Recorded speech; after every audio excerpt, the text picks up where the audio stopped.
Welcome to Cultivate, a Veritas Academy podcast, where we explore truth, beauty, and goodness through meaningful conversation. We invite you to join us in discussions meant to edify your mind, encourage your heart, and equip your family to live abundantly in Christ. Hi, everybody. Welcome back to Cultivate. And today we have something a little bit different. And there are some things at a classical Christian school that are very similar to what you would see in just about any school. Like, kids in the hallway and somebody kicking a kickball or somebody doing math. But you might be at a classical Christian school if you see a bunch of Latin everywhere. So here today, we're going to be talking with two of our Latin teachers, Darrenkamp and Sarah Smith, and we're going to be talking and exploring what they do with Latin, the impact that has on our students, and why we spend time with a dead language. So, Stephen and Sarah, hello and welcome to Cultivate. Thank you for having us. Welcome back to Cultivate, Sarah. Thank you. Sarah is like a co-host of this season, I think. So yeah, she's on a few of the podcasts. She also teaches music here at Veritas. So tell us a little bit about the Latin classes that you teach here and a little bit about your background. So remind people, Sarah, of your background, and Stephen, then you can lean in and give your background. Yeah, so I teach second and third grade Latin at Veritas, and I don't actually have an educational background in Latin, so that was a new challenge I took on this year. But I'm also a music teacher at Veritas, so my degree is in music education, and specifically I was a voice major. I've experienced singing in many different languages, Yes. which was a huge help. I also studied vocal diction in college, which is essentially learning the International Phonetic Alphabet for all different languages, which really helped. And even my Spanish experience in just high school has helped with Latin. Because both are inflected languages. Right, they're Romance languages. Yeah, right. very similar. So that was. Or a as huge help. one of our former volleyball coaches said to her team, Latin is the language that came out of Spanish, and they were like, "What?" Yeah, she had it backwards chronologically. Right, not quite. Yeah, not quite. Yeah. So in second grade Latin, we do a lot of vocabulary, so Okay. mostly nouns, some verbs, a few adjectives. What are some of your, do you have a favorite noun? Or do your kids have a favorite noun or verb? Normally, it has to do with if they love the song that we learn along with the noun. Okay, so or this with is how that chapters. music and Latin is kind of coming together, Yes. right? So we do a lot of, I believe it's a song school Latin. Yeah, books. yeah. So we do a lot of singing in second grade and a lot of fun chants and games like that. We get a little bit into the grammar, but it's mostly vocabulary. Okay. And we also do a lot of memorization. So we memorize the Sanctus, we memorize Adeste Fideles, the Ten Commandments. The Sanctus, what is that? It's from a mass.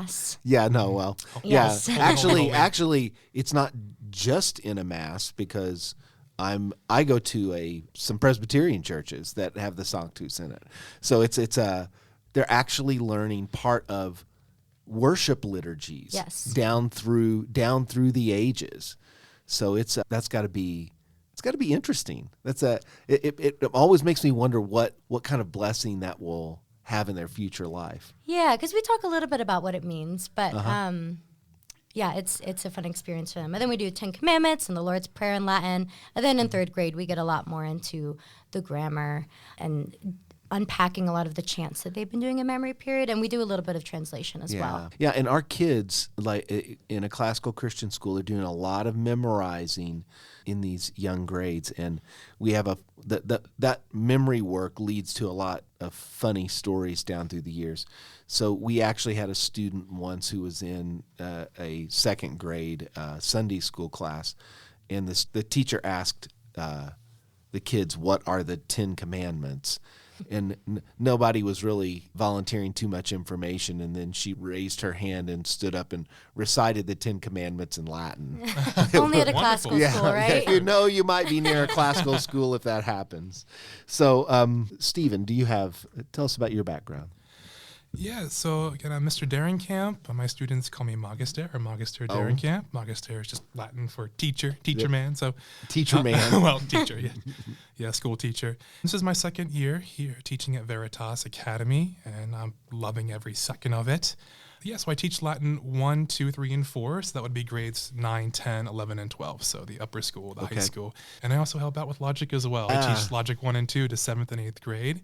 So that's also fun and has lots of connections to Latin as well. You're just embedded in classical content here. Absolutely. Absolutely.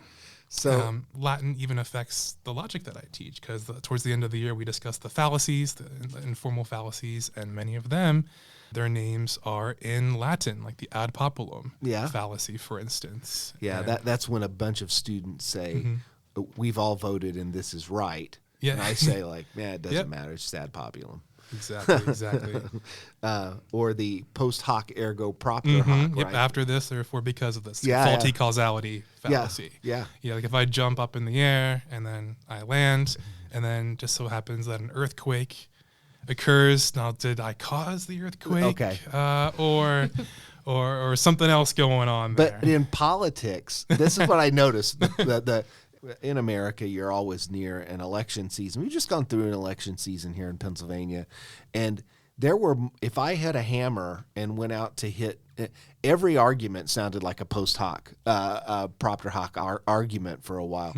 Like everybody making assumptions about if something good happened, it was me. And if something bad happened, it was somebody else.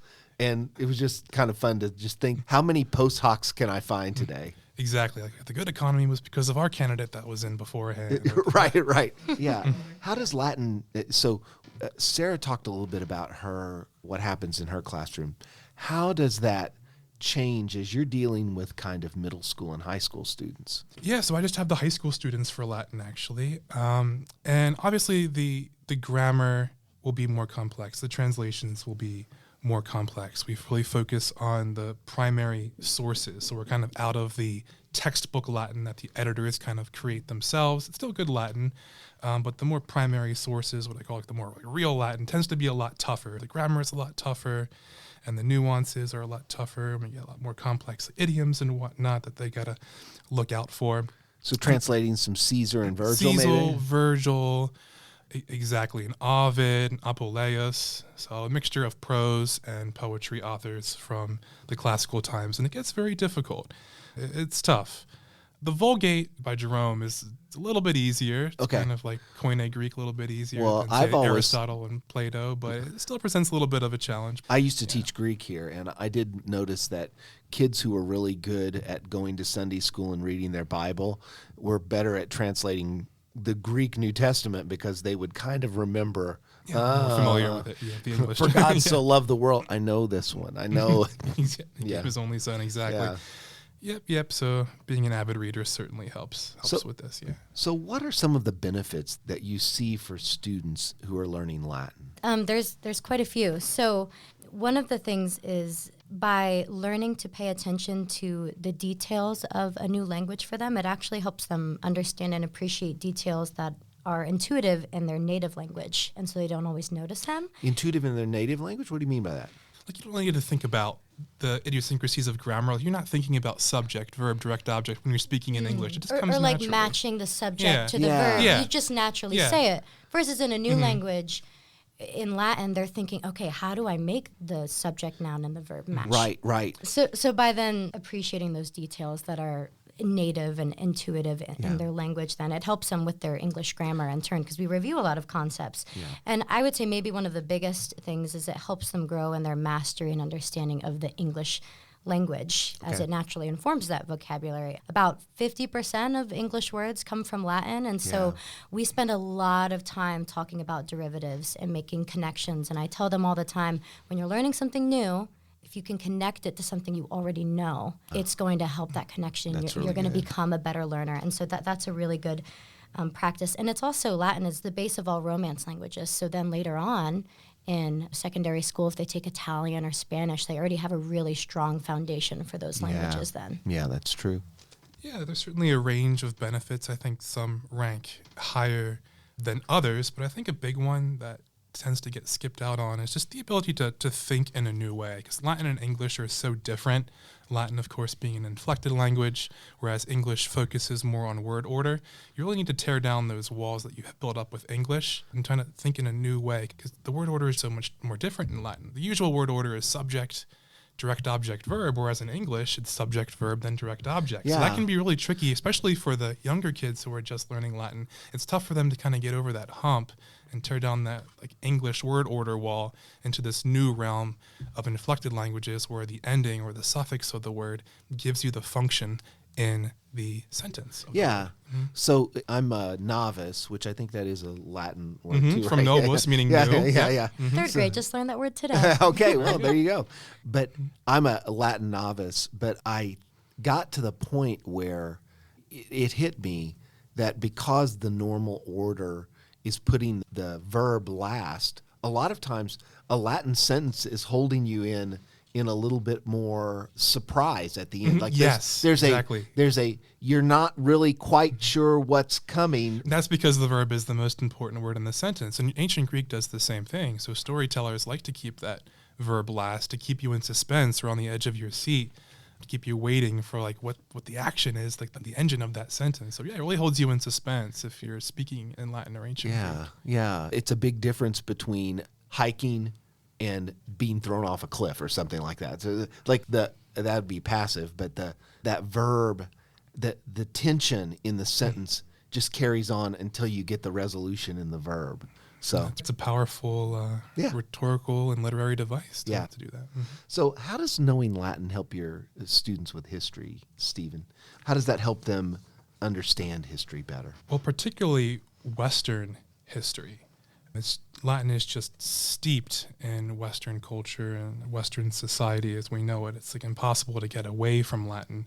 It's like when you study the language and the culture of, say, Latin and ancient Greece, you come to an easier understanding of why the ancients did what they did. You might have a little bit better insight than somebody else who, for instance, isn't taking Latin. Okay. And like we tend to gain these extra insights in terms of what the Romans valued via translation passages, the vocabulary that seems to keep on coming up, and like the common themes that seem to come up in our translations and what we read in Latin. So we kind of get the bigger picture of what's going on with particularly ancient history in the West. And you run into it not just in history, but in a lot of other subjects as well. Some in music, of course, but then you think about like science, you're going to run into it in all kinds of life science, right? Yes, absolutely. So Latin was the language of pretty much all intellectual literature in the West, particularly in the Middle Ages. And like once Rome came to kind of accept and tolerate Christianity, it's the language of intellectual literature in the West. It really is. You can't get away from it. Astronomy, science, law, philosophy even. Like you might think ancient Greece with philosophy, but you'd be surprised how much philosophy there is written in Latin once we get into the Roman period. A lot of our legal rules and things like alibi. The word alibi is even and spelled the exact same way. I always as the need Latin one word. of those. So, Sarah, you talked about the impact of connecting English to Latin, so learning those derivatives. So, how does the Latin vocabulary your students give us more of an insight into that part of young Latin at Veritas? Yeah, so I actually have a specific example from my first year when I saw this connect. So this was I was just learning the classical model, and I didn't know a whole lot about Latin or how much Latin the students knew. And I was teaching a second grade music class, and every year we do Carnival of the Animals by Saint-Saëns, and they were learning about the song called The Aviary. And I was like, okay, does anyone know what kind of animals we might have in an aviary? And the second grader raises his hand, and he was like, well, avis is bird in Latin, so are they birds? And I was blown away. That's I was incredible. Like, how does Absolutely he know? Incredible. I was blown away. But it's little things like that where they see this word they've never seen before, and they go, oh, well, that looks like a Latin word I've already learned, so it doesn't mean this. And so it's again that connection, something that they already know, connecting it to something that they're learning, and it makes them better learners and faster learners. Yeah, well, and they're kind of making friends with words, and that's such a big part of learning throughout your life is finding those words and the connections between words. So that's great. That's great. So, Stephen, when you're studying, when someone approaches Latin, there's a lot more parts of a word. Like when we think, we intuit those things, like we talked about in English, but unpack why are kids studying particular cases and genders and tenses. How does that impact how students learn not just Latin, but it translates over into maybe even the way that they think, and then inflected language as well? Yeah, there's certainly a closer correlation to other inflected languages, like we mentioned ancient Greek earlier, so you'll have a much easier time learning ancient Greek, but really you're going to have a much easier time learning any language, especially the Romance languages, but learning things like tenses and cases and like parts of sentence, parts of speech, that's just integral to learning any language. But yeah, getting used to the inflected nature of Latin with all these different case endings that they have to memorize and personal endings for verbs. So it can be a lot. Yeah, but so when we go looking for, if we have a preposition, somebody pick a preposition. Like down the stairs. Down the stairs, right? Stairs would be as a predicate nominative. We can use it as a subject. We can use it direct as a object. Yeah, it's the same word. Exactly. Whereas in Latin, that ending is going to connect it to that preposition, right? Yes, it'll likely be an accusative case ending and sometimes an ablative case ending. Yeah, I'm a Greek guy, so ablative always got me because I'm still not sure I understand the ablative. Exactly. And that starts back in 2nd and 3rd grade. We chant all the time, Latin is all about the endings. It's and all so about we're the endings. always training them to look at the ending. What does that ending tell you? That ending tells you the function of the word in the sentence. So if we have another word like, for instance, father.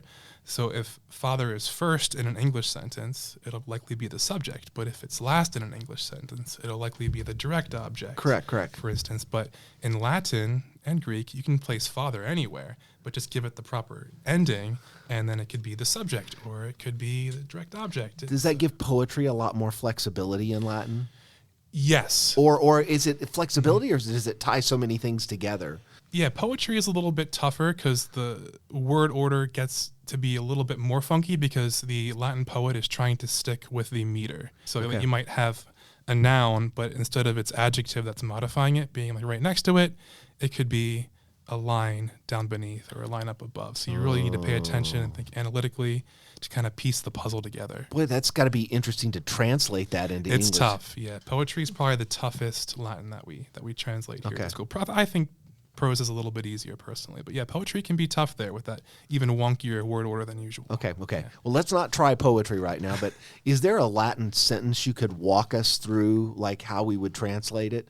So if we come to a sentence, can you walk us through how would a student approach translating that sentence? Yeah, so let's use a law phrase, ignorantia legis neminem excusat. So ignorance of the law is no excuse. Is that correct? Am I close? That's a good loose translation. I think that's good. I wouldn't say that's wrong. I think a little bit more literal would be ignorance of the law excuses no one. Okay. So typically the subject is first, not all the time. Ignorantia, the first word, is in fact the subject. So it's in the usual spot, but not always. But the first thing that I would do is really locate the verb. So I said that the verb is the engine. So you're going to send them to the verb first. Yes. I mean, if the subject is obvious, then they can start with the subject. That's fine. But if they're not sure about that, it's usually best to find the engine of that sentence, the verb, and then kind of work backwards and find the subject and then the direct object. Once you find the verb, it's usually, you won't mess up the subject and direct object as easily because one will make more sense with the verb than the other. So if the verb, for instance, what's a good verb, is loves. Okay. And you have two nouns in the sentence. Let's just say one noun is mother, and then another noun in the sentence is garden. Yeah. Obviously, the mother is going to be doing the loving, not the guarding. So the garden, not the gardening. Your garden doesn't love your mother. Yeah, exactly. So using context is key. So find the verb, get the context from other words in the sentence, find context from sentences above in the paragraph that you've already translated successfully. Using that context along with the verb is really helpful. At that point, you should be able to piece it together, no problems. That's my advice for translating. Okay. Here. So that what you talked about in a lot of times we're starting translations probably just with pretty simple sentences, right? Yeah, mainly just subject, noun, and verb. We're starting to introduce subject linking verb and then predicate, adjective, predicate, nominative. And with that, we're looking at the ending of the verb, and we have our little songs like O means I, S means only you. Looking at the ending, okay, what does that mean? I something, and then making connections that way. Well, let's just say this. I know that the high school students can do some things that the younger students can't. But the younger students are cuter. They are. Yeah.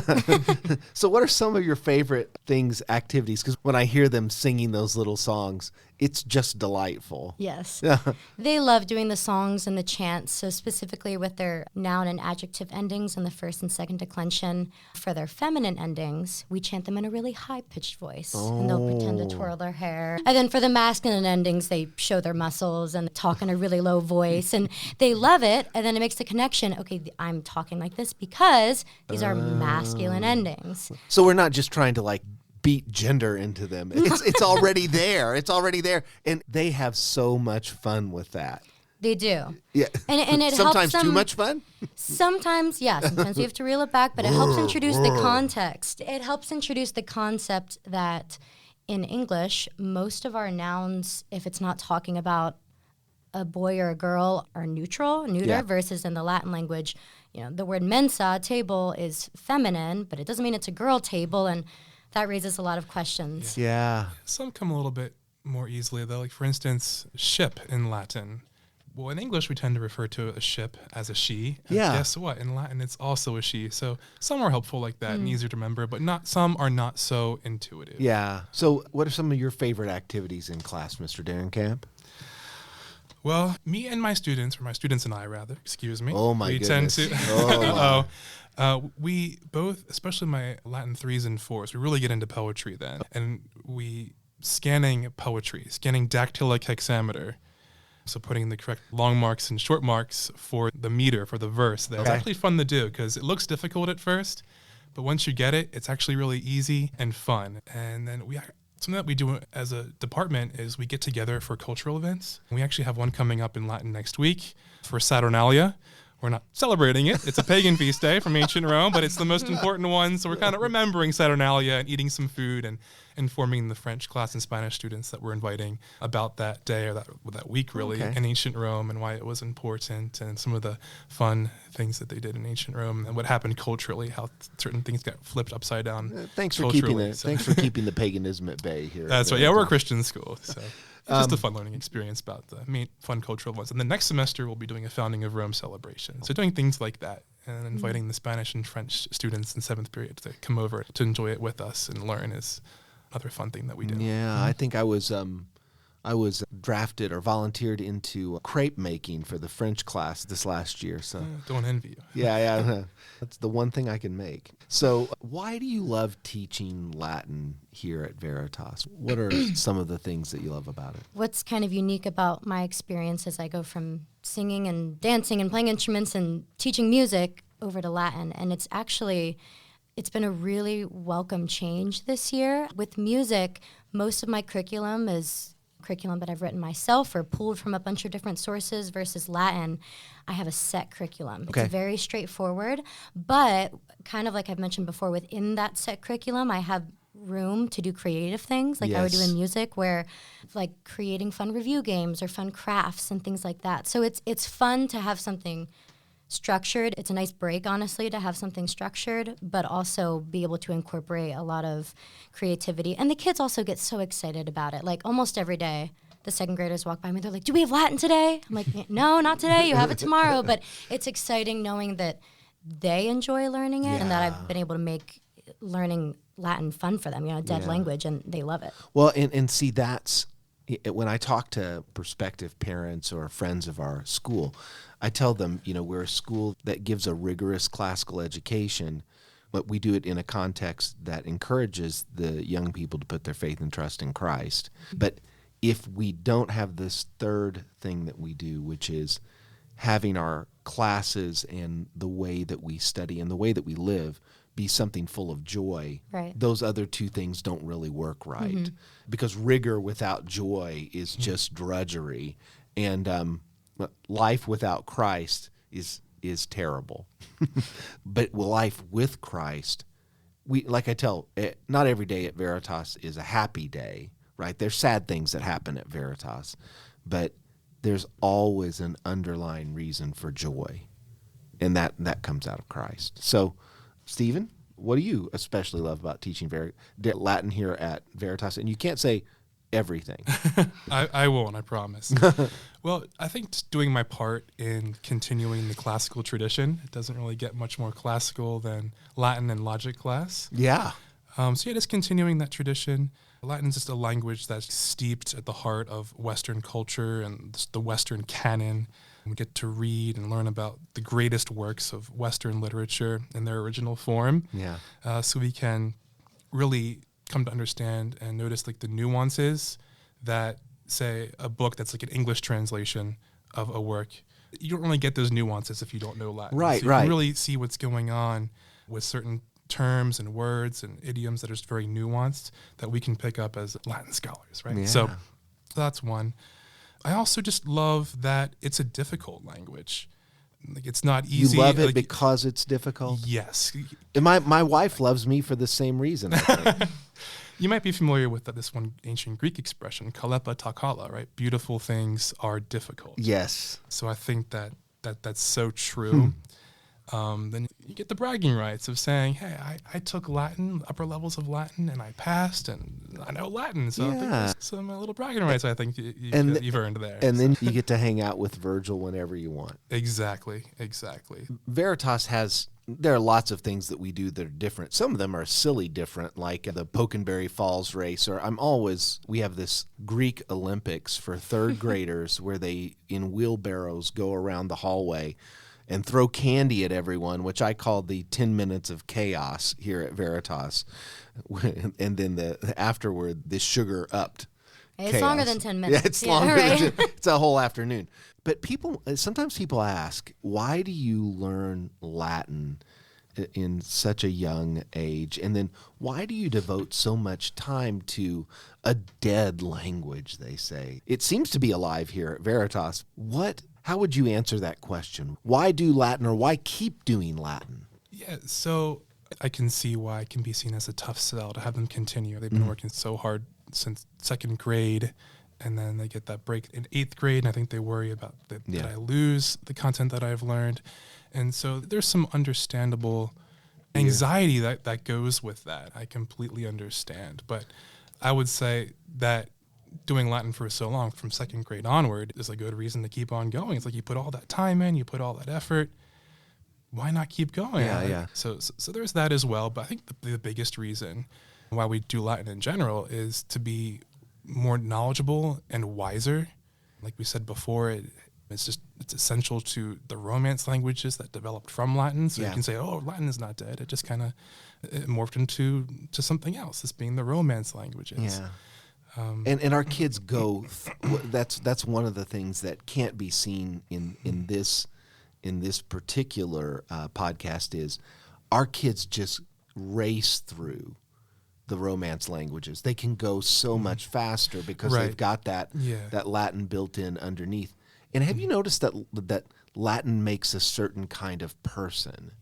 You know, it's one of those things that it makes you think. We here at Veritas, we're a classical school, so we focus on the 7 great liberal arts, which are really about grammar, logic, and rhetoric, mastery of words, and arithmetic, geometry, harmonics, and astronomy. But when you think about mastering words, what Latin does in that mental mastery of words, because it's difficult. Exactly. Because it's difficult, it makes young people that as they're reading English, they start asking questions and, like I said, making friends with words, and they do it in a particular way because of Latin. Yeah, exactly. And because of the difficulty of Latin, it does take a certain type of person. And if you're not already that type of person, it will develop you into that type of person. So just the rigor of it, the intensity of it, the difficulty, it will really develop you into someone who's interested just in linguistics and language and history and culture. Like I said, it touches everything. So if you're interested in Latin, religion and worship. Religion, in exactly. the It's the language West. of the Western Church for over a millennia. And then you were just talking about a love of words. Like, even though English is a Germanic language, most of its words come from Latin or Romance languages. Yeah. And then at the end, as that discipline goes on, then finally, and for me, this is more, I came out of a seminary background in Greek, but interacting with the most important authors in history in the original is... Nothing beats it. It. It's absolutely beautiful. Yeah. And of course, to be able to say that you can do that. Goes back to the bragging rights that I was talking about earlier. Be able to be able to discuss it and discuss the nuances from the original Latin and the original Greek. You really can't beat that for an intellectual discussion. Yeah, and something I would add to the point of why do we start in second grade? I feel like it kind of goes back to the whole classical model of why are they memorizing, 32 chronological events starting in second grade if they don't even really understand what each event is. And it's because we're building a foundation. Yeah. Right? Even in memory period, when they're memorizing these endings, they don't know what it means yet. We kind of touch on it in second grade, third grade. We talk about it more than, when they get up to Stephen's classes, they're really connecting the dots. So it's all about building that foundation because that's when their brains are malleable. That's when they can pick up a language really, really quickly. Yes. So it's building that foundation and then later, some of these words they'll never forget. And they're going to keep coming up when it comes to English derivatives and all of that. Yeah, and there's be times when someone's doing some work for Mr. Darrenkamp, and they might be out in the Inklings Lounge here, and I hear them go, "Uzio umo e orum," like they're still going back to memory and that's period. Why. We do it. Because down in grammar school, you put that good foundation underneath them. So, well, thank you both. Before we sign off, I wanted to thank our season sponsor, Hershey Financial Advisors.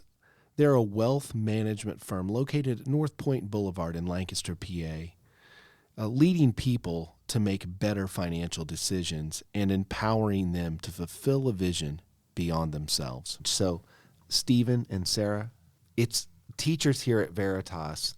It's one of those times when I've been here for a long time. And one of the most glorious things, you two are newer teachers here, but one of the most glorious things is just to watch those young people grow up and see the impact of the stuff that you've taught them as they go on through life. And it is a joy because of the passion and joy that you all bring to the subject. So that's why the second graders are excited on days when they have Latin. And that's why high schoolers doing difficult things is really good. So thank you, Stephen. Thank you, Sarah, for coming in today. Thanks for having us. Thank you.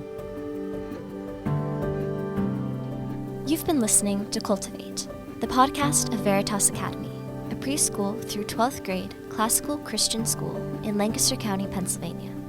If you'd like to learn more about Veritas, visit veritasacademy.com to discover the truth, beauty, and goodness of classical Christian education.